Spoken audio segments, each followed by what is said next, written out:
Tomorrow, tanks will roll, parachuters will jump, and 7,000 troops will march through the streets of D.C. in the largest military parade since the end of the First Gulf War. Officially, the extravaganza is meant to honor the Army's 250th birthday, but it also happens to fall on President Trump's 79th. And now comes in the shadow of mass protests on immigration, making it among the most polarizing events in years. The parade will coincide with nationwide protests in all 50 states tomorrow under the slogan "No Kings," with organizers denouncing what they see as Trump's growing embrace of authoritarian tactics. NBC News correspondent Monica Alba is at the White House for us. Eugene Robinson is here still with us. Monica, give us a preview of what we're expecting tomorrow, and how's the White House talking about it? Well, this is something the president has been planning for years, Allie. It's something he expressed wanting to do during his first term, and it's really meant to be an extraordinary display of military muscle and might. It's going to include something like 6,000 soldiers, more than 50 military aircraft, 150 vehicles, 36 horses, and it's really meant to be, as you said, this culmination and combination of celebrations for the president and the White House. But there is also going to be a pretty tricky weather forecast that could impede some of that. But either way, we know in terms of the price tag for all of this, it's going to cost somewhere around $45 million. And a lot of those millions go toward road repairs because of that heavy machinery you see on your screen there that's going to be rolling down the streets of Washington on the National Mall, not too far from the White House and where we are right here. A lot of that money is also going to go toward paying overtime for law enforcement and to help all of those thousands of soldiers, fuel them and cover their expenses for the evening. And the president was asked a couple of days ago about those planned protests that you mentioned that are not just going to be here in the nation's capital, but across the country. And he said that if there are people who come to this protest and really interfere with law enforcement, that they will be met with, quote, a heavy reaction with heavy or equal force to what we saw in Los Angeles earlier in the week. So that is a major storyline that we're still following for. But overall, the White House says, of course, they do support peaceful protest. Allie. LA really setting the tone for this. Monica Alba, thank you. Jean, it feels like the discomfort around this parade doesn't necessarily come from even the parade itself or the celebration of our troops. Yes, there are cost concerns, but I think the concerns I hear more consistently is it's taken in the context of the totality of this moment, right? Absolutely. Look, it's absolutely appropriate that there be a celebration of the 250th anniversary of the founding of the Army, founded as the Continental Army, before this was a country. That's appropriate. What is going to happen tomorrow with all the tanks and the bluster and the totally militaristic attitude of this parade? That's not appropriate. It's not certainly not who we were as a country. I think it's still not who we are as a country, but it's who Donald Trump is. And as president, he has ordered this up. Who we are as a country also, we have a constitution that says you have the right to protest. You have the right to assemble and speak freely. And so it is appropriate that people will exercise that right tomorrow and make a statement. And I hope everything is peaceful. I have no reason to believe otherwise. But it will be an interesting yin and yang sort of contrast tomorrow. It will be a split screen when we see this one side of Donald Trump's America and we see this other side of the America that many people believe we still have and want to cherish. Yeah, Eugene, it's setting up a split screen. We will be watching it live tomorrow on MSNBC. All the viewers, please feel free to come and join us. But for now, my friend, thank you for coming on. Have a great weekend. Trump's $45 million military spectacle is less about honoring the army and more about stroking his authoritarian ego. On the same day as nationwide protests, the timing isn't coincidental, it's strategic. It's Trump's America. Tanks roll, dissenters prepare. This isn't patriotism. It's a desperate, taxpayer-funded vanity parade. Coming back with some breaking news here, the Department of Homeland Security says law enforcement teams are searching for 4 people who escaped a detention facility in Newark, New Jersey, housing ICE detainees. Joining me now on the phone is NBC's Julia Ainsley. Julia, we can't control when news breaks. Appreciate you joining us however you can. What do we know here? Thank you, Allie. On my way to an interview, but it's hard to ignore this news right now because this is what happened after protests escalated overnight at Delaney Hall. That's a newly opened facility run by a privately held group. It opened under the Trump administration. If it rings a bell, it's where New Jersey Congresswoman MacGyver was recently arrested during protests there. And protests broke out overnight. And what we understand from the mayor there is that there was a group of protesters who locked arms and pushed through the barricades as vehicles passed through the gate. And now DHS is saying that 4 people have escaped. They say in a statement, DHS has become aware of 4 detainees at the privately held Delaney Hall detention facility escaping. They say additional law enforcement partners have been brought in to find these escapees, and a bolo has been disseminated telling people to be on the lookout. Of course, ICE has been calling on other law enforcement partners to help with arrest, and also, of course, recently using the Marines in areas like LA, National Guard during protests. This comes amid escalation, and especially as ICE have turned to Delaney Hall. We even have a statement now from Congresswoman MacGyver saying, "I am carefully monitoring the situation unfolding at Delaney Hall, and I'm in contact with local and state law enforcement officials. I have serious concerns about the reports of abusive circumstances at the facility." That, Allie, is why Congresswoman MacGyver and 2 other members of Congress went to Delaney Hall recently. That's where that confrontation took place. That, of course, is part of the protest that we're seeing that devolved into this situation last night that led to these 4 people escaping. We should say it's not clear they have any kind of criminal history. It's unclear if they were being held for anything other than just being in the country illegally. Julia Ainsley, thank you for that breaking update. We appreciate you. And the Trump administration remains in control of the National Guard in California, at least for now. It comes after an appeals court halted a federal judge's ruling calling President Trump's move dispatching the troops illegal. MSNBC legal correspondent Lisa Rubin is with us to break it down. Lisa, walk us through where the legal battle stands right now, because it ping-ponged a little bit yesterday. Yeah, Allie, it was like watching legal Wimbledon last night between the decision coming. Right, yeah. The decision came down from the federal court last night at around 8-something p.m. And by about the 10 o'clock hour, we then heard that the Ninth Circuit U.S. Court of Appeals had made the decision to pause that ruling from the federal court. So where it stands right now is the Trump administration is still free to deploy and use the National Guard and the California National Guard specifically on the streets of California to protect not only against damage to federal property, injury to federal personnel, but theoretically to do some of the other things they've said they will do, such as form a perimeter around ICE enforcement operations. But of course, on Tuesday, with the benefit of more briefing, both sides will appear before the Ninth Circuit and argue whether a longer-term stay of that district court ruling is appropriate. So we will know more by Tuesday as to whether the National Guardsmen who have been deployed by President Trump will have to be returned to the control of California's Governor Gavin Newsom, who is the commander-in-chief of the California National Guard under his state's constitution, Allie. More to be seen here. Lisa Rubin, thank you. ICE detainees escape, protests erupt, and Trump's private detention machine crumbles under its own cruelty. DHS is scrambling, and the administration's obsession with militarization, Marines, National Guard, reveals their fear of accountability. When injustice is institutionalized, resistance becomes inevitable. This isn't law and order, it's chaos wrapped in fascism.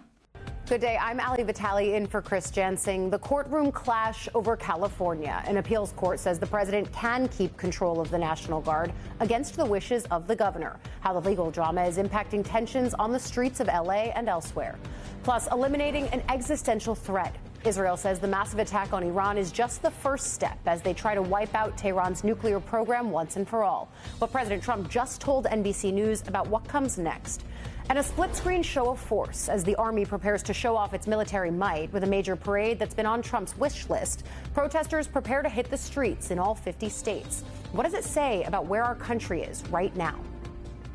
We'll get to all of that with a busy news day on this Friday, but we begin with the latest in California, where a new appeals court ruling means the Trump administration can, at least for now, keep the National Guard deployed there over the objections of the governor for immigration protests in Los Angeles. The political fight over that crackdown showing no signs of slowing down after a dramatic scene yesterday in which Democratic Senator Alex Padilla interrupted a press conference with the Homeland Security Secretary, only to be forced out of the room. And then, after he was out the doors, put onto the floor, where he was also put in handcuffs. Padilla telling my colleague Jacob Soboroff in a new interview that he disputes the administration's account, that he burst into the room and lunged towards the podium. Listen. I spoke up. I introduced myself and said I had a question. Look, they said I wasn't wearing my pen. My polo says United States Senate. There was no threat. There was no lunging. I raised my voice to ask a question, and it took, maybe half a second before multiple agents were on me. I didn't barge into the room. I didn't even open the door. The door was open for me. And I spent a few minutes in the back of the room just listening in until the political rhetoric got to be too much to take. So I spoke up. He also literally said he was a U.S. senator. Joining me now, MSNBC legal analyst and former U.S. attorney Joyce Vance, and MSNBC political analyst and Pulitzer Prize-winning journalist Eugene Robinson. Joyce, I'll start with you. The ruling on Trump's use of the National Guard in California, where do you think it goes from here, and what does it tell us about writing precedent in real time? Right. So it's an amazing opinion written by Justice Breyer. I know people were disappointed early on when he took 2 days to set a hearing rather than immediately issuing an injunction. But he put those 2 days to good use. This opinion is sort of a masterclass in how judges use case law and the facts of a case to write an opinion explaining what the result should be. And that's good news on appeal, because this decision that he has rendered, which essentially says there was no indication that there was a rebellion in progress at the point where Donald Trump federalized the Guard, it is, I think, where the courts will tend to lean. We've, of course, got this 3-day administrative pause invoked by the Ninth Circuit Court of Appeals. That's pretty routine in a case like this, but also the timing is complicated because that means that Trump retains control of the Guard during that critical Saturday period where the No Kings March is taking place.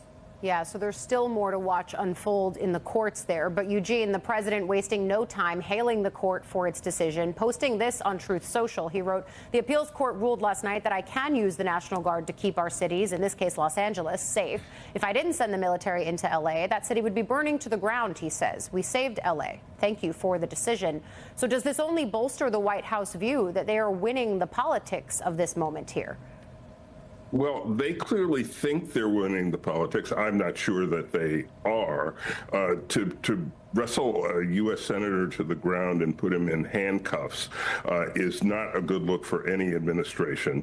And I don't think that's a political winner for any administration, especially this one. That was an outrageous incident. I've never seen anything like it, and it says a lot about this administration. On the legal front, I'm glad we have Joyce here, because Joyce, I do remember an instance in which a president federalized the National Guard over the wishes of a governor. It's down in Alabama when President Kennedy did that to integrate the University of Alabama and get George Wallace to stop standing in the schoolhouse door. Is that not a precedent that President Trump can point back at, or is this situation that different? Well, he can certainly try to, right? It's 1965 in Alabama. One of the great civil rights judges, Frank Johnson, has ordered that the Guard should protect marchers marching from Selma on to Montgomery and onward as they're trying to enforce the right to vote for black citizens in Alabama. And the National Guard doesn't respond. The governor of Alabama, who was a law school classmate of Judge Johnson's, just simply refuses to engage. And so President Johnson invokes federalization, this Title X sort of federalization of the National Guard, and orders them to protect marchers. Now, look, I think you're correct, Eugene, that in some sense that's a precedent that Trump could rely on. I don't think he wants to, both because of the context in that case And also because of the fact that that was an incident where the Guard was being used to protect citizens. And this is a very different one. Because President Trump is making this rebellion claim, the entire legal context is different. I don't think the Alabama precedent is very helpful. Yeah, I think that one of the reasons that we look to that, Joyce and Eugene, is because it is one of the few examples that we have in U.S. history of a president calling in the National Guard over the objections of state and local officials, which is exactly what we see here in California. But, Gene, I want to pivot back a little bit to that video of Senator Padilla, because you're right that many of us have never seen anything like this. And it's also true that those of us who have covered the Capitol, we tend to know who the flamethrowers and the drama makers are, and Padilla is not one of them. So what do you think the impact of that kind of a video is for Democrats in terms of this larger immigration debate and the larger debate over if Trump is overstepping his bounds as president, too? Well, look, I think Democrats will be able to point to this just to as an example of the bullying tactics, the excesses of this administration, the way they always escalate any sort of potential conflict. Even there wasn't even a conflict here. It was a U.S. senator coming in to ask a question, and the idea that the cabinet secretary does not recognize and acknowledge a U.S. senator who represents 40 million Americans in the Senate is just outrageous. Really, I've never seen anything like this, and it's as if they treated him like some random Latino guy who came in to make trouble, when that's certainly not what he is and who he is. Yeah, and I think that is something we will continue to explore over the course of this hour. Joyce Vance, I share Eugene's sentiment that I am always grateful when you are here to explain things to us. Eugene, stick around. We're going to come back to you a little bit later this hour. But meanwhile, Mike Johnson is now calling for Senator Padilla to be censured after yesterday's events. Here's the speaker.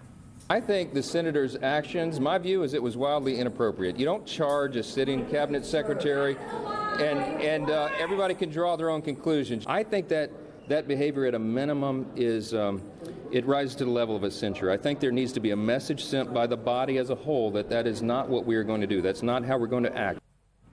Censure, an extremely rare move. The speaker left the Capitol before irate members of the Congressional Hispanic Caucus, you see them there, went to his office to protest Padilla's treatment. Joining us now is Democratic Senator of New Mexico, Ben Ray Lujan. Senator, you know Alex Padilla. You spoke emotionally about what you saw yesterday immediately after it happened on the Senate floor.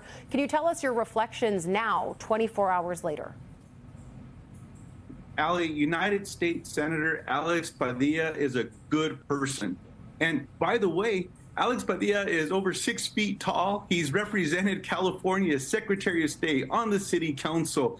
And the building that he was in to get a briefing, he was allowed in, number one. And two, law enforcement was with him when he went in as well. It's an absolute lie that is coming from the Department of Homeland Security, from Secretary Noem, from the White House, and everyone else that is saying they did not know who he was.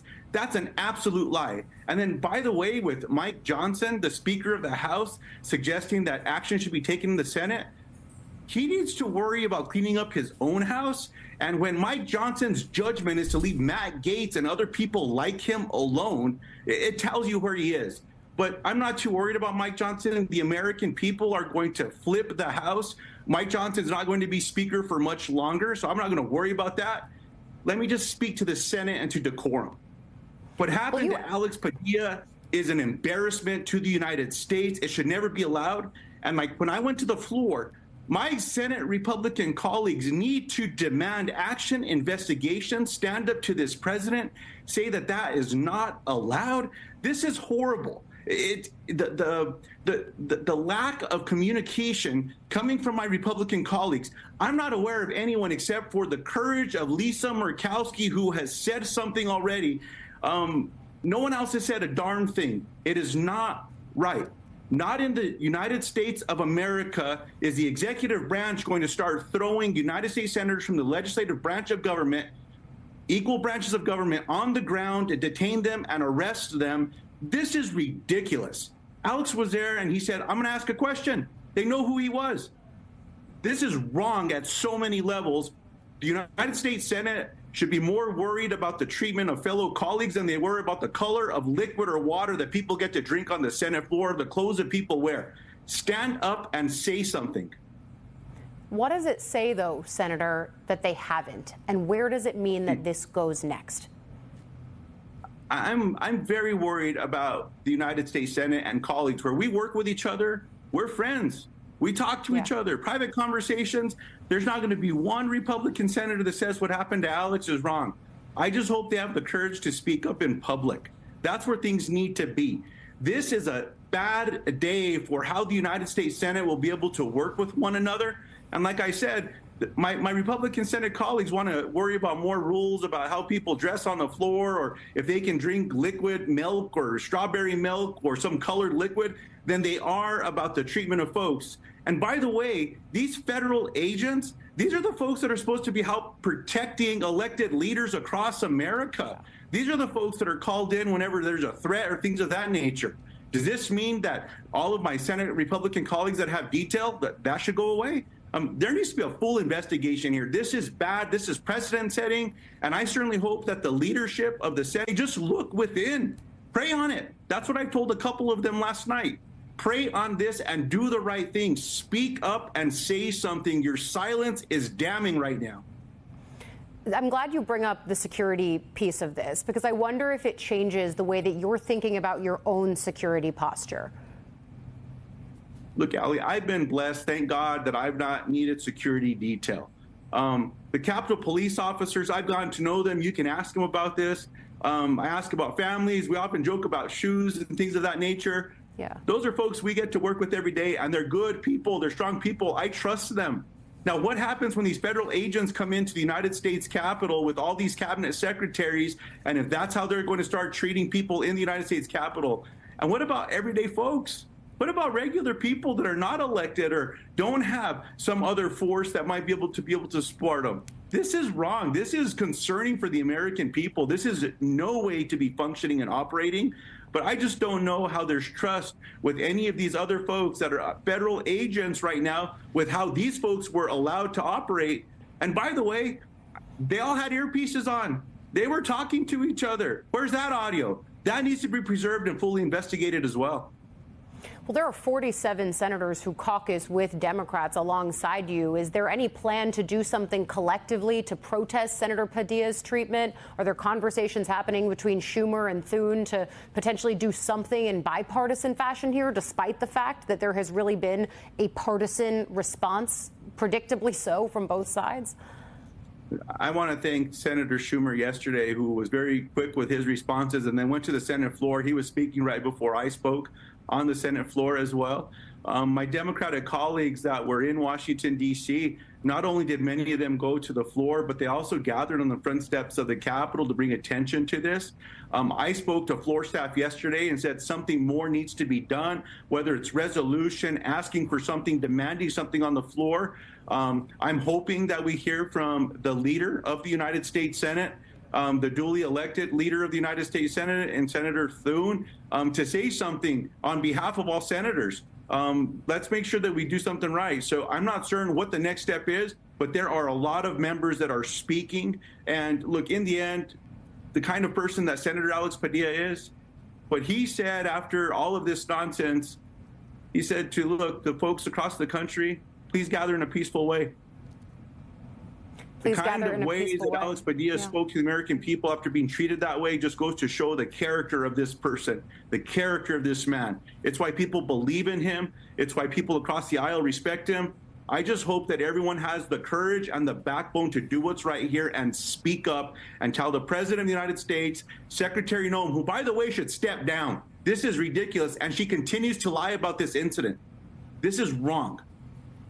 The right thing needs to be done here. We need people to speak up, and we need to get through this together. What's happening right now is not allowed. I think that when people look at this instance, it does feel like it could be some kind of a tipping point, especially because you already had tensions so high on the ground in L.A. because of the National Guard being mobilized there over the wishes of state officials. You then, of course, have this image that Eugene Robinson and I were just talking about. We've never seen a senator handled in that fashion. And I think for people watching, the question is this just it? Is this what American politics has become? Or is there a way to bring the temperature down? I mean, where do we go from here as a country? Look, Ali, I believe the temperature must be brought down and can be brought down. With my Senate colleagues who are duly elected to represent constituents across the country, they need to all speak up and do the right thing here as well. For people gathering across America today, tomorrow, over the weekend, and into weeks coming, gather, let your voices be heard, do it in a peaceful way. Don't fall for the traps that President Trump and his administration are setting for you all. Speak up with that passion that you have inside. Do it in a peaceful way as we gather across the country. Don't fall for their nonsense. And to all of us across the country, as we speak to our better angels, we need to de-escalate this notion that we can't talk to each other, that we can't visit with each other, that we can find a way to disagree respectfully. That's okay. Look, as a person of faith, I'm a Catholic. We're reminded every day, do unto others as you have them do unto you. Treat people with respect and dignity. Let's also protect people's rights in America. We're a democracy. Let's protect this beautiful republic, the Constitution. How about we stand by that? I think there are immense opportunities that we have right now, and this weekend is going to show, as we get to Monday and we all return back to Washington, D.C. in the United States Senate, who's going to have the courage and the backbone to speak up and do the right thing here and help de-escalate all that's happening across the country? That's what Monday holds. I certainly hope that we don't have to wait until then to hear from more of my Republican colleagues in the United States Senate that are friends. If you need to pray on it, go to church, go to service on Sunday, on Saturday, whenever it is that you celebrate, pray on this, do the right thing. Let's stand together and let's push back against this. Senator Ben Ray Lujan, thank you for coming on, sharing your passion. Have a good weekend. We'll be watching what unfolds, and we will see Monday as a new opportunity, as you say that it is. Thank you again for coming on. Thanks for having me. A U.S. senator dragged out and handcuffed. This is Trump's America. Forget decorum, forget democracy. The courts stall justice while Trump claims he's saving L.A. No rebellion, just a rebellion of logic. The GOP treats a Latino senator like an intruder and dares call it patriotism. Disgraceful, dangerous, dictatorial. Right now, Israel is expanding its sweeping and unprecedented assault on Iran and its nuclear program, trying to eliminate what it sees as an existential threat to its very existence. Across Iran, dozens of targets are burning, including military sites, residential buildings, and the nuclear plant at Natanz and an international airport in the city of Tabriz. Much of Iran's military leadership was also taken out. Today, Iran's mission to the UN called it a, quote, declaration of war. Iranians took to the streets in protest, and Iran's president promised a powerful response. I want to bring in NBC's Matt Bradley in Tel Aviv. Vaughn Hilliard is covering the White House. Jamil Jaffer is founder and executive director of the National Security Institute. He also worked in the House, the Senate, and the administration of President George W. Bush. Vaughn, first to you. We heard today from Netanyahu's office that he plans to speak with President Trump. In the meantime, Trump spoke to our colleague Garrett Haake, leaving open the possibility for more negotiations with Iran, but also speaking to a sobering reality that some of those who were previously at that negotiating table are now dead because of these strikes. So where does the administration go from here? Right. And actually, in just the last few minutes, we believe that the president's National Security Council meeting that he had convened here at the White House has concluded. We will await a readout and potential steps that the U.S. may or may not take in response to Israel's efforts, which the president has effectively taken hold of and willingly and eagerly, seemingly, shared some responsibility for crediting the U.S. weapons supply. And there are questions as to the extent that U.S. intelligence sharing and even military bases and installations, to the extent that they were part of this attack that was carried out by Israel. In that phone conversation between the president and Garrett, the president saying, quote, they missed the opportunity to make a deal. Speaking of Iran, now they may have another opportunity. We'll see. Of course, this strike came before talks were set to take place in Oman this upcoming coming Sunday, spearheaded by Special Envoy Steve Witkoff. Now, Iranian state TV, as well as state TV out of Oman, are indicating that those talks had at least been suspended. I was talking with a source from another Middle East country that was helping as an intermediary with these rounds of talks over the last 2 months. They indicated that they are proceeding as if the talks are ongoing, and the White House has indicated that they are still hopeful that talks will be initiated, as the president indicates that the U.S. not only supports the attacks and the airstrikes last night, but also that the U.S. would support. Again, it is not clear whether the U.S. would militarily engage itself or whether that would come in the form of intelligence sharing or other cooperation efforts as to future attacks. Iran, I should say Israel, has made it clear that they want to annihilate the nuclear facilities and uranium enrichment efforts of Iran. And the question is, to what extent is the U.S. eager moving forward to engage with Israel on that, or do they believe that negotiations are still a potential pathway forward out of this? Vaughn Hilliard, excellent reporting. Thank you for joining us. Jamil, what's your reaction to what Vaughn is saying out of the White House right now and this possibility for talks potentially to continue, but even as these strikes came 2 days before they were supposed to hold their next round of them? Yeah. It's hard to imagine Iran coming back to the table while it's still being struck. The prime minister was on TV last night saying this is the beginning of a series of strikes. Right. They still haven't hit Fordow. We believe they may have hit Iraq. They've definitely hit Natanz, but there's still more to do at Natanz because there's a lot of facilities deep underground. So we'll see, but it's hard to imagine Iran coming back to the table. And to be honest with you, Iran was never really negotiating in good faith. The U.S. had sort of two different positions. We will let them enrich. We won't let them enrich. So I think that confusion may have led the Israelis to say, look, if you're not going to hold the line and not go to a deal that's better than JCPOA, maybe we just need to strike and take it out as much as we can, even though we won't get all of it. And we're, of course, going to dig a little bit deeper on the JCPOA parallels to this present period of negotiations a little bit later in the show. But, Matt, you and I spoke this morning in the initial aftermath of these strikes. What's new since then?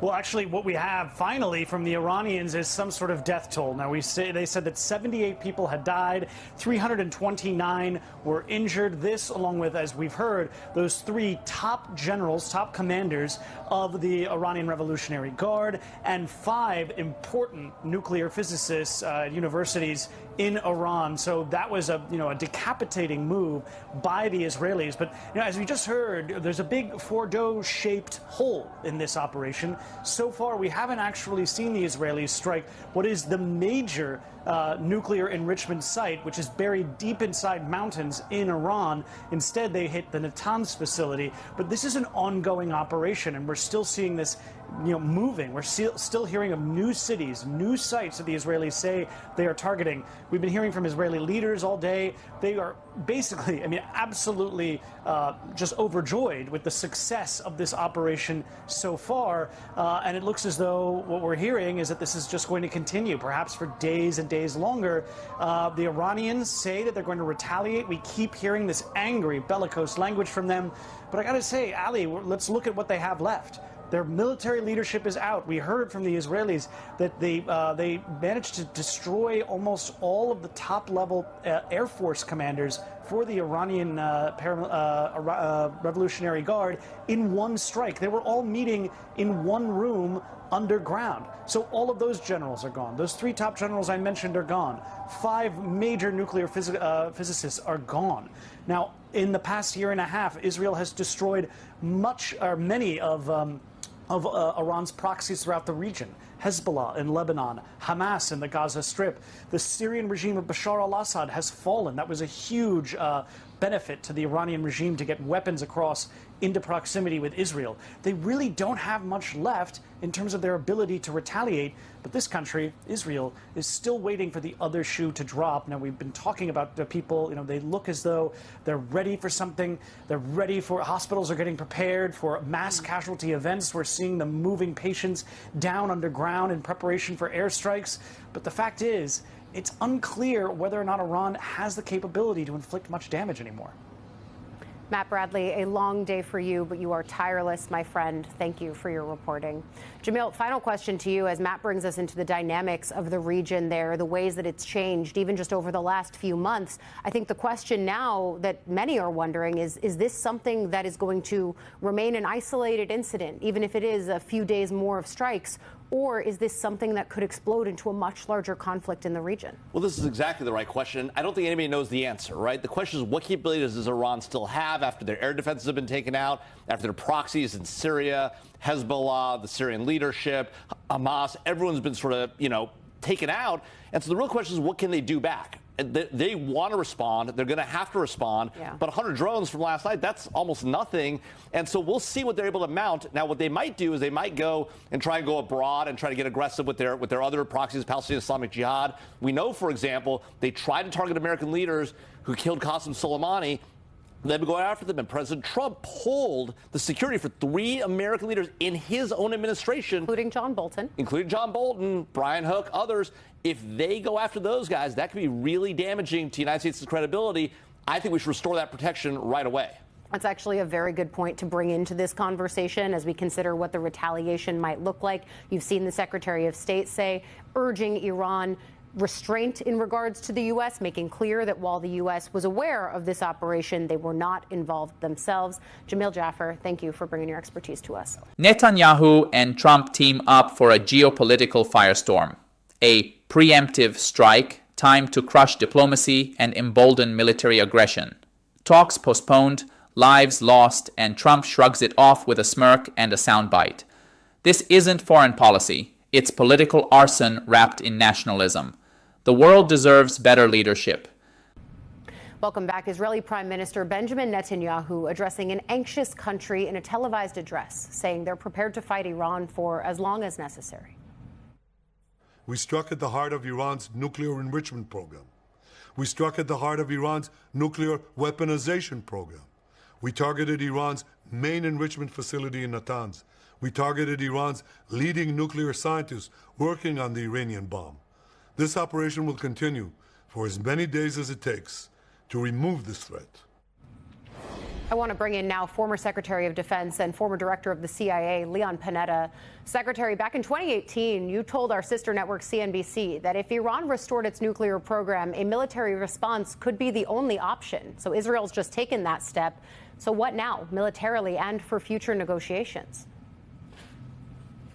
Well, the fundamental issue here is whether or not ultimately Israel can be successful at destroying their nuclear capability and their nuclear enrichment capability. And that's the question. That is obviously the principal target. They've been able to degrade Iran. They've gone after their military commanders. They've gone after their nuclear scientists. But the issue is, and it's something that I'm familiar with and others who dealt with this issue are familiar with, it's very difficult to go after their enrichment facilities and their nuclear facilities because those are really tough targets to get at. So the question mark here is, yes, they're now hitting Iran, but are they able to truly go after their nuclear enrichment capability? I think that is such a key question here, but I think there's also an emerging pattern that could have big implications for the future of warfare, because we saw 2 Israeli security officials tell the Associated Press that Mossad smuggled explosive drones into Iran ahead of this attack and placed them near military sites. We saw Ukraine do something similar in Russia just a few weeks ago. You were the head of the CIA, of course. What kind of intelligence goes into an operation like this, and what does it tell you about how wars are fought now and in the future? Well, we are seeing the future. There's no question about it between what happened with Ukraine and Russia and now what Israel's doing to Iran. It demands a great deal of intelligence. You've got to be able to have individuals that are there, that know where the targets are, that can identify where those targets are. And you've also got to be able to then smuggle drones into these countries, so that you can then activate those drones to go after targets. That's the war of the future, and we're seeing it. We're seeing it in spades right now with what Israel's trying to do in Iran, and obviously what Ukraine is trying to do in Russia. But again, the fundamental issue is, with every attack, with every military attack, with every war, what is the ultimate strategy here? What are you trying to achieve as a mission? or are you just rolling the dice?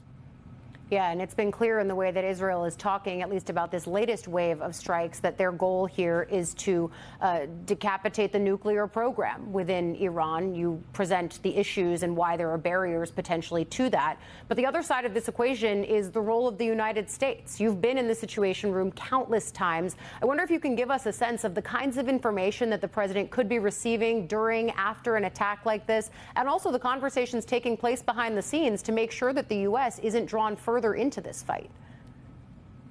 Well, when I was Secretary of Defense, Netanyahu threatened to attack, as he has done, on Iran.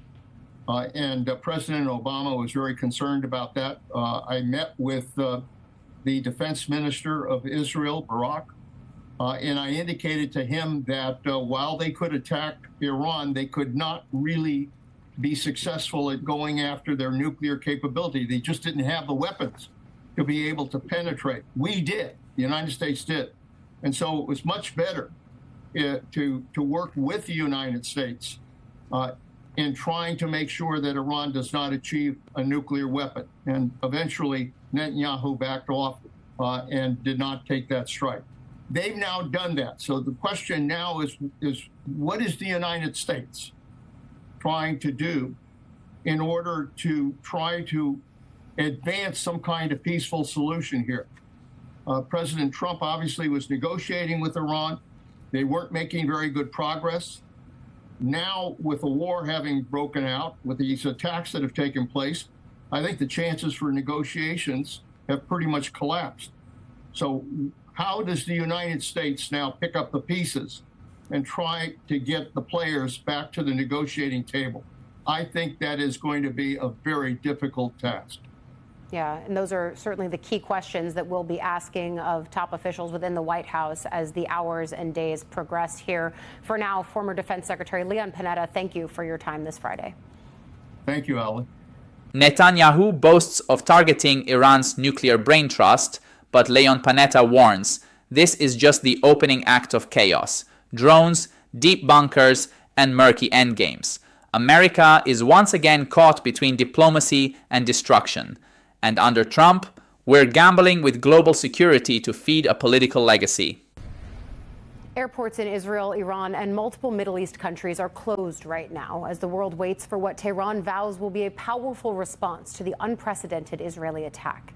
You can see here air traffic is steering clear of Israel and Jordan as major airlines redirect flights to safer places.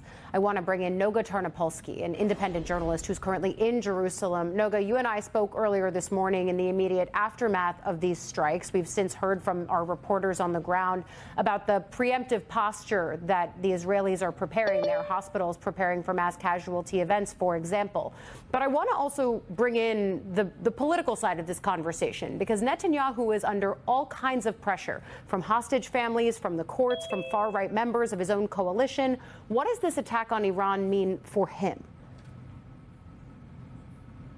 And it's great to step back and think about it. Netanyahu is thinking, among other things, of his political future. He wants to remain Israel's prime minister, and he's thinking of his legacy. He has always presented himself to Israelis as a diplomatic wizard and as the king of Israeli security. And the last 2 years or so have destroyed that reputation that he built up. The catastrophe of October 7th left his reputation as Mr. Security in tatters. And Israel's growing international isolation has done the same. And so this attack, I think, does respond to Israeli security needs. It elides, it jumps over any analysis of how Netanyahu's own policies have failed to contain Iran. In particular, his very heavy public push in 2018, pushing President Trump to abandon the accord, the Iranian nuclear accord that President Obama had built up.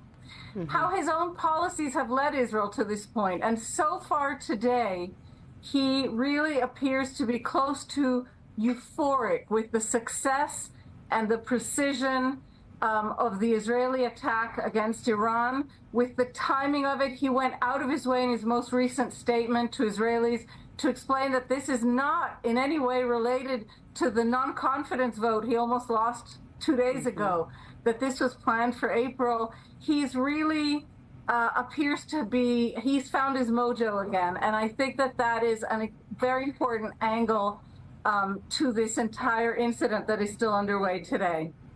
I agree. I think so, too. And I'm glad you were able to step back for us. I think if we dive back into the diplomatic and foreign policy piece of this, the U.S., of course, has been trying to reach a nuclear deal with Iran. Netanyahu opposes that. But is the idea popular among ordinary Israelis? Do you feel like they're on board with this escalation? I have absolutely no idea. It hit Israelis as a total surprise. Israelis were aware that America had decided to remove diplomats from embassies in the Middle East and that there was talk of an attack. But Prime Minister Netanyahu has been threatening to attack Iran so much for so long that Israelis honestly really did stop paying attention. And in addition, there are two events this weekend that seem to guarantee that there would be no Israeli strike on Iraq. One is on Sunday, 2 days from today, the expected negotiations between the United States and Iran on the Iranian nuclear program, scheduled for Oman. And then on Tuesday, the Prime Minister's son is getting married in a very ostentatious wedding with 2,000 invitees that has been massively criticized in Israel as absolutely inappropriate for wartime, for a time in which Israelis are still held hostage by Hamas. So there was a feeling of certainty that with these two events coming up, nothing could happen. So I'd say Israelis are surprised, and we have to give it a few days to see if they're on board.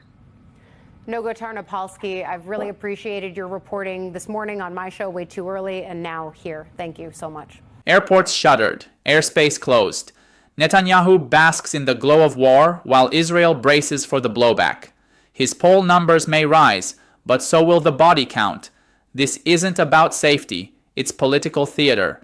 Israelis are surprised. The world is terrified. And Trump? He's still trying to find the script.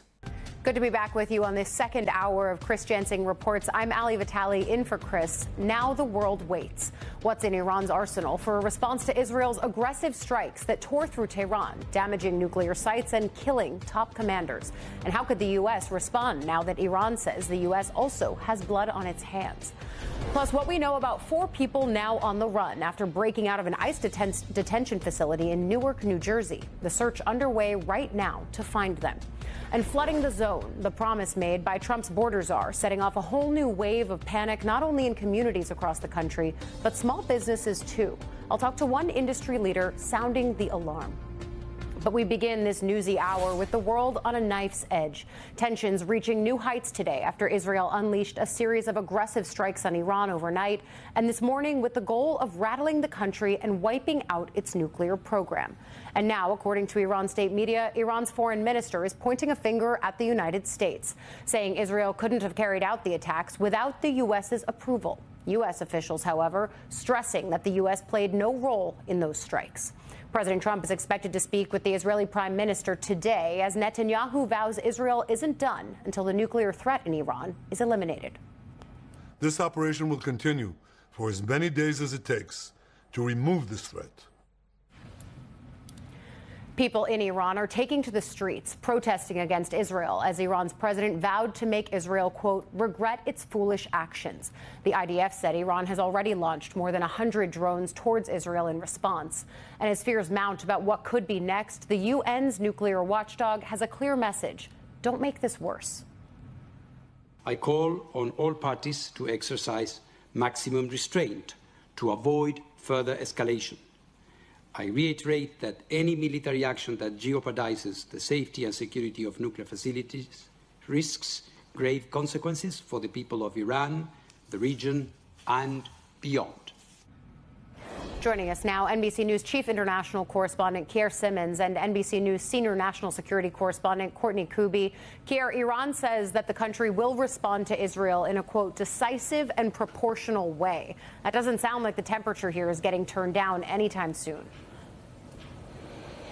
It doesn't, and at the same time, there are more reports now of further Israeli strikes, particularly at the Fordo site, which is where Iran's nuclear capability is buried, heavily buried there, and it would take some munitions in order to hit that site effectively. It does look, though, as if Israel is today, as we speak, busy trying to do that. The Israeli military calling this the first stage, these strikes, calling them preemptive, precise, and a combined offensive, and saying that dozens of targets in different areas of Iran were targeted. Iran, for its part, firing around 100 drones towards Israeli territory, shot down, the Israelis say, including by their own drones, intercepting those launched by Iran. The IDF says that they have killed a number of military leaders, including the Revolutionary Guard Chief Hussein Salami and other commanders. So there's even a report by the IDF that they got intelligence that there were commanders gathered in a bunker.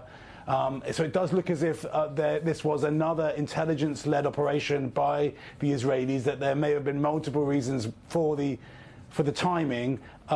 The Iranians, on the other hand, saying that children are among the dead, that suburban areas were targeted, and certainly some of the pictures show fires from apartment buildings, but that may tally with this idea of a comprehensive strike against nuclear facilities, military facilities, and also military leaders. And then those comments from President Trump that if Iran should make a deal now before there are even more brutal Israeli attacks. The Iranians, through state media, and the Omanis, where the talks were supposed to take place, saying that talks planned for Sunday will not take place, although the US is saying that the Trump administration is saying that it still hopes that those talks do take place. Yeah, because, of course, the timing on this is everything. It came just 2 days before Steve Witkoff was set to go back for that next round of talks. And, of course, the Iranian Civil Aviation Organization just saying that they've closed the country's airspace until further notice, sort of speaking to the reality that the Israelis have left the door open for this to be a continuing series of attacks. Iran clearly bracing for that.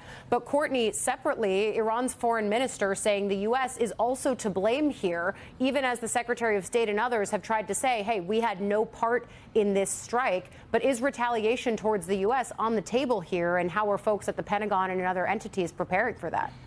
Yeah, Ali, that's the biggest concern right now. And I think that's why we saw in the immediate aftermath of reports that Israel had begun some sort of a military action against Iran last night. Administration officials were quick to point out the United States was not involved in it, but also didn't support this military action. And to point the Keir's point on this, this is going to be a sustained campaign. Prime Minister Netanyahu saying last night that this could be a couple of weeks, that they are going to continue to do this. This will be day after day. The Americans still saying at this point there is no American role in it, but that may not matter to Iran. Historically, Iran has seen any military action, or most military actions by Israel, as involving the United States in some way, and that's the concern, that they could lash out in their response, not just at Israel, but at U.S. assets and personnel in the region. Now, just this week, NBC News learned that U.S. embassies that were anywhere within the range of Iranian missiles or Iranian air power were told, let us know about your vulnerabilities. Let us know what any kind of mitigation efforts that you can or are making to be safe should there be some sort of an attack by Iran. That came in the form of State Department cables earlier this week. But we've also seen the Department of Defense say that order a voluntary departure for dependents from the region. The majority of those dependents in the area are in Bahrain. There's a big naval facility there. We do know that some of those dependents have taken the Department of Defense up on that and have decided to leave there. That was a real tell, Ali. There has been a sustained amount of tension that has gone up and down several times over the last couple of months about the possibility of Israel striking Iran for a number of different reasons. But when we heard that the Pentagon the Department of Defense was saying that dependents could leave and that there were some warnings out of State Departments, that was when we started to believe that something was definitely more imminent here. But the biggest concern is that Iran could respond against U.S. assets in the region, and that would lead to, most likely, a larger regional conflict than we're even seeing right now. Yeah, and you and other members of our team did a great job of talking about the precautionary measures and the warnings that the U.S. was given, saying, hey, this is going to be bad. Start preparing your resources in the region, at least pulling out those folks that you can. A lot to keep watching there. Kier Simmons and Courtney Kuby, going to leave it there for now. Thank you both. I want to bring into the conversation now former Deputy National Security Advisor and an MSNBC contributor, Ben Rhodes. Ben, responding to what you've heard there, I mean, we've seen Secretary of State Marco Rubio basically try to message very cleanly this is not something the U.S. had a role in, really trying to put the distance there, even as the Iranian foreign minister threatens that the U.S. could see potentially some kind of this retaliation. What do you think is happening behind the scenes? You've been in these rooms as a deputy NSA. Rubio, of course, also acting in that role right now. What do you expect those conversations sound like? I mean, we've just gotten all kinds of mixed and confusing signals from the Trump administration on this. It's been pretty clear for months that they were trying to negotiate a deal with the Iranians. That's what they said publicly. That's what they were saying privately to other governments. You had these ongoing talks. And it's also pretty clear that Prime Minister Netanyahu, for a host of reasons, opportunism, political, and others, both wanted to take this strike and did not support those nuclear negotiations. And so, kind of reading the tea leaves here, it seems like the Israeli government decided to go forward with this attack on Iranian facilities, irrespective of what Donald Trump was saying. 2 days before his envoy, Steve Witkoff, was meant to meet with the Iranians. And now that's the new reality that the Trump administration is responding to. And they're trying to kind of walk this line where they're simultaneously saying we had nothing to do with this because they're trying to reduce the potential reprisal on U.S. personnel, U.S. diplomats, U.S. facilities in the region. At the same time that they're saying that they support it and that they will come to Israel's defense. And at a certain point, you know, they're trying to hold together things that don't, puzzle pieces that don't fit together. It seems like events got ahead of them here, and they're just trying to kind of follow in behind them. Well, and it begs a question that former Secretary of Defense Leon Panetta was just asking when he was on with me last hour, which is, what is the U.S. role here? What happens next? Are negotiations still possible given this new landscape, whether the U.S. was part of it or not? I don't think so in any kind of near term, Ali. I mean, we'll see. But some of the people who have been reported as killed in these strikes were some of the people involved in those negotiations. You know, the Natanz facility that was bombed would have been a key part of what other formula they were trying to arrange at for a deal. So I see Trump saying that he still wants a deal, but that's not going to happen when Iran's been bombed in the middle of a negotiation. And look, the bottom line is, you know, Trump said he was going to try to resolve this diplomatically. That's not what happened here. We have a military escalation instead that's going to introduce a lot of uncertainty that's going to last for a long time. And I think this is an important point. You know, the drones launched at Israel, those are kind of almost a symbolic response. You know, I think the expectation would be that those will be shot down by sophisticated air defenses. The bigger question is in the coming weeks, are there terrorist attacks? Are there militia attacks? Are there asymmetric attacks? What happens to the Iranian government and its own stability? A lot of uncertainty in a region that is already a tinderbox, and a lot of escalation in a region where Donald Trump had promised de-escalation. He may try to kind of hitch his wagon to what Prime Minister Netanyahu is doing, but I don't think anybody can believe that this is anything other than something that happened over his own diplomacy and that disrupted his own diplomacy.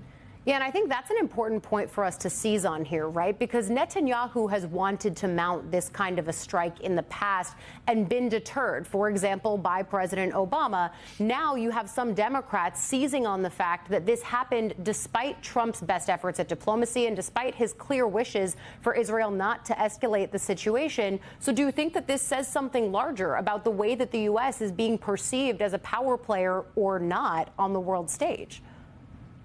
I think it does. And look, the same thing happened in Gaza. There was a ceasefire in place when President Trump took office. There's no longer a ceasefire. And he keeps saying, you know, wrap this up soon. And the aid restrictions and the bombing of Gaza goes on. He said that he was going to end the war in Ukraine on day one. That war has escalated. Vladimir Putin's strikes against Ukraine have escalated. Ukraine's reprisals have escalated into Russia. And now here we see, despite his efforts to negotiate an Iran deal, we see this major escalation, something that people have sought to avert for over a decade in terms of an Israeli attack of this scale on Iran, precisely because it presents so many risks for where this could go. And again, not just next week, but next month, next year. This changes the dynamic in that region significantly. And I think it's a combination of people not thinking that Donald Trump is focused on this. He's focused on things at home. He's focused on deals, ice raids, tariffs. He doesn't really have a team. I mean, let's face it. There's not. Steve Witkoff flying back and forth to the Middle East. There's the State Department's being decimated. The National Security Council staff is being decimated. Marco Rubio is doing multiple jobs. Who are the people that are conducting diplomacy? I think the United States is kind of not minding the store here, and it's creating a permission structure for leaders to, do things that they wanted to do for a long time. Whether it's Prime Minister Netanyahu wanting to take this kind of strike at Iran, or whether it's what we're seeing in Ukraine. And that's what is so unsettling about this moment right now, is that there's not a clear sense of direction from the U.S. government about what it wants. It says one thing one day and says something else the next day, and it doesn't have people out on the field. And that makes you feel like we're in a very violent and uncertain world that is getting more violent and more chaotic without really a framework coming from the U.S. president about where this is all going. Yeah, and we're going to be eager to see if Trump has any more to say on this issue. But for now, we'll leave it here. Ben Rhodes, thank you for coming on. The world's on edge, but Trump's team sends mixed signals. Again, Netanyahu drops bombs and diplomacy drops dead. Iran blames the U.S., and it's not hard to see why. Trump's chaos-first doctrine has made America unreliable, impulsive, and dangerously complicit. This isn't leadership, it's geopolitical negligence at its worst. Tomorrow, while Americans across all 50 states march under the slogan, "No Kings," Donald Trump will parade tanks down Pennsylvania Avenue like a third world despot trying to prove he's still got the juice. What should be a solemn tribute to the 250th anniversary of the U.S. Army has been hijacked, turned into a grotesque pageant of authoritarian nostalgia on Trump's 79th birthday. If the imagery feels dystopian, that's because it is. And that split-screen moment, troops marching as citizens protest, isn't an accident. It's a warning. This isn't patriotism. It's pageantry masking panic. The $45 million bill for this circus includes road repairs for tank damage and overtime for law enforcement, not to protect the people, but to meet protesters with equal force, as Trump himself said. Equal to what? The military detentions we witnessed in Los Angeles? Civilians, even veterans, handcuffed by Marines outside federal buildings like criminals in occupied territory? That's not law enforcement. That's martial law. Meanwhile, in New Jersey, protests at an ICE facility led to the escape of 4 detainees. Republicans will no doubt point to this as a breakdown in order. But let's not forget, Delaney Hall was a for-profit prison scheme pushed by the Trump administration. A place already under investigation for abuse, where peaceful protesters, including sitting members of Congress, were met with violence. The facility failed not because of protesters, but because cruelty and privatization can't coexist with accountability. Trump's militarization of ICE and the use of the National Guard in immigration enforcement is the real crisis, not the escapes. Then came the handcuffing of Senator Alex Padilla, a U.S. senator violently removed from a public briefing, thrown to the ground and shackled, all while wearing a polo with the words United States Senate embroidered across his chest. If that doesn't make your blood boil, you're not paying attention. Trump has normalized bullying even against elected officials, and the silence from most Republicans is deafening. Only one, Senator Lisa Murkowski, has spoken out. The rest? Cowards, complicit, calculating. It's no coincidence that this authoritarianism at home mirrors the chaos abroad. While America burns internally from Trump's institutional rot, Israel, backed by U.S. weaponry, is executing a stunning and dangerous offensive against Iran. Bombs fall, leaders die, and Trump's administration half-heartedly claims we weren't involved, even as they leak credit for supplying arms and intelligence. A planned nuclear negotiation? Obliterated. Iranian diplomats? Dead.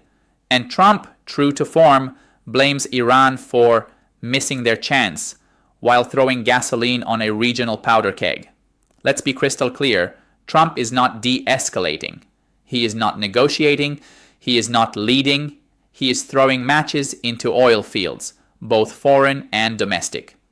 The Israeli offensive may thrill Netanyahu and his far-right base, but it guarantees bloodshed and retaliation.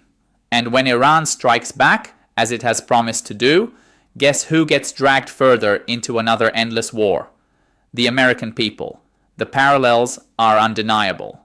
From using military parades as political propaganda to invoking rebellion as a justification for domestic troop deployment to enabling foreign aggression to distract from internal incompetence, Trump is taking place straight from the authoritarian playbook. Only this isn't Hungary or Russia. This is the United States of America, or at least it was. The Midas touch has always been about exposing the dangerous farce behind Trump's strongman image. And what we're witnessing now is that image collapsing under the weight of its own ego. America doesn't need more tanks. We need more truth. We don't need more parades. We need more accountability. And we sure as hell don't need more presidents who treat senators like intruders and immigrants like enemies. So while Trump throws a parade for himself, Americans will be marching for democracy, for decency, and for a future that doesn't look like 1930s Germany in 4K. The question is, which side of the split screen do you want to be on? Because history is watching, and it's taking notes.